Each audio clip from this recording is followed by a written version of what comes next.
கேசல் எதுக்காக பண்றோம்? கிங்கோட சேஃப்டிக்காக. ஏன்னா கிங் கேசல் ஆன கிங் ஜஸ்ட் அதுக்கு முன்னாடி 3 பான் இருக்குன்றதுனால சேஃபா இருக்கும். சென்டர்ல இருக்க பான்ஸ் எல்லாம் நம்ம மூவ் பண்ணிடுவோம். ஸோ கிங் சென்டர்ல இருந்தா சேஃப் கிடையாது. கேசல் பண்ண கிங் சேஃபா இருக்குன்றதுனால தான் கேசல் பண்றோம். ஸோ அகேன் கிங் எதனால சேஃபோ? ஸோ ஜஸ்ட் கிங்குக்கு முன்னாடி இருக்கிற இந்த பான்ஸ்னால. ஸோ டாபிக் என்னன்னா டெஸ்ட்ராயிங் தி கேசல் பொசிஷன். ஸோ இந்த கேசல் கிங் சேஃபா இருக்கு இல்லையா, அந்த கேசல் கிங் ஸ்ட்ரக்சரை நம்ம பிரேக் பண்ணணும். ஸோ எப்படி பிரேக் பண்ணலாம்னா night into G7. So night into G7, night H6 இந்த மாதிரி மூவ்ஸ் இருக்கு. பட் நைட் இன்டூ G7 தான் கரெக்ட். ஏன்னா வித் டெம்போ நைட் F5 வரும். ஸோ நைட் இன்டூ G7க்கு உங்க கிங் இன்டூ G7 அடிச்சு தான் ஆகணும். இப்போ night D4 with tempo. So queen attack வேற எனி ரேண்டம் மூவ் பிளே பண்ண முடியாது. குயினை பின்னாடி எடுக்கணும். Night F5 check. ஸோ செக்கோட இந்த நைட் F5 வருதுன்றதுனால நைட் இன்டூ G7 கரெக்ட். இதே இது நீங்க H6 ஃபர்ஸ்ட் அடிச்சு கேசல் பொசிஷன் பிரேக் பண்ணீங்கன்னா இந்த NF5க்கு செக் கிடையாது.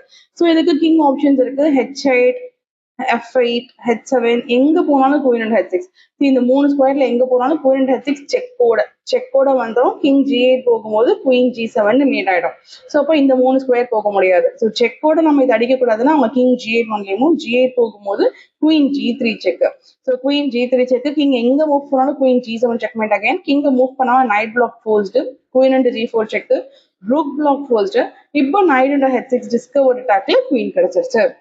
ஸோ கேசல்ட் கிங் சேஃபா இருக்கும். ஸோ அந்த கேசல்டு பொசிஷனை நம்ம பிரேக் பண்றோம். ஸோ அங்க இருக்கிற பாயிண்ட்ஸை நம்ம கேப்சர் பண்ணி அந்த கேசல்டு கிங்கை நம்ம வீக் பண்ணி அங்காவது நம்ம அட்டாக் ப்ரொசீட் பண்ணலாம். இது செக்மேட் ஆயிடும். அப்படி இல்லைன்னா ஒப்பனண்ட்டுக்கு ஏதாச்சும் ஒரு பீஸ் போயிடும்.